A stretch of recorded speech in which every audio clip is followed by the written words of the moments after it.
We live in a world that is inundated with opposing worldviews, and among these is one that is embraced by nearly a third of the world's population, Christianity. The Christian worldview is based on the Bible and uses this sacred text as the basis for its ideological framework. The Bible begins with these words, "In the beginning, God created the heavens and the earth." This text provides the answer in the Christian worldview to the question of origins. The earth was made in 6 days by God, and the Bible says the most significant part of this process was the moment God made man and woman with his own hands and then breathed into them breath from his own mouth. The father and mother of the first race were named Adam and Eve, and God gave them a beautiful garden, the Garden of Eden, as their first home. Scholars believe that it was located somewhere in the Middle East, based on the names of the 4 rivers which flowed out of it. As a test of their love and loyalty to God, they were given a single prohibition. They could eat of any tree of the garden except the tree of the knowledge of good and evil. The consequences of disregarding this prohibition would be death.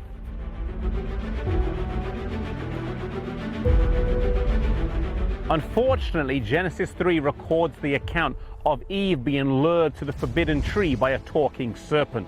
Seduced by his lies about God and the nature of death, she ate the fruit of the tree, and the Bible then says she gave the fruit to her husband and he ate it as well. As a result of disobeying the commands of God, they had to leave the Garden of Eden, a place of peace, joy, and face-to-face communion with God. In the aftermath of their sin, they witnessed the first death as an animal was sacrificed for their sin, and then later on they were given clothes made from the skins of this animal. Their mourning turned to joy, though, at the birth of their first son, Cain, and later Abel, but nothing could prepare them for what came next. The horror of seeing their firstborn son murder his younger brother. Racked with guilt, Cain separated himself from his family and set up camp in Nod on the east of Eden. And thus began a separation between those who followed God and those who went their own way.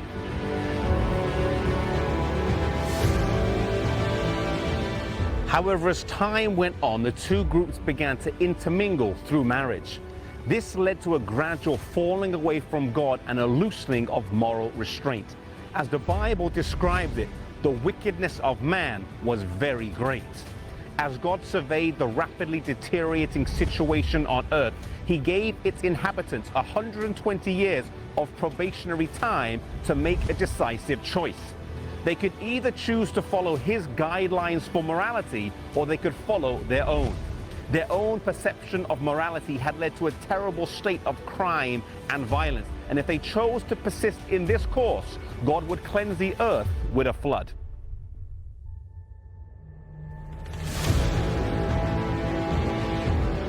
God instructs a man named Noah to build an ark. The length was to be 300 cubits and the width 50 cubits, roughly 150 meters by 25. Today, there are 2 life-size replicas of an ark in the world, one in Holland and one here in Kentucky. It's fascinating to see how much wood it takes to build an ark, roughly 14,000 trees, and yet how solid it appears. Sadly, only the 8 members in Noah's family make it into the ark before the rain starts to fall. Soon the earth is covered with water, and the flood continues for 150 days before the waters start to recede. Today, there is a lot of evidence for the flood in geology if you are looking at it through the lens of this cataclysmic event.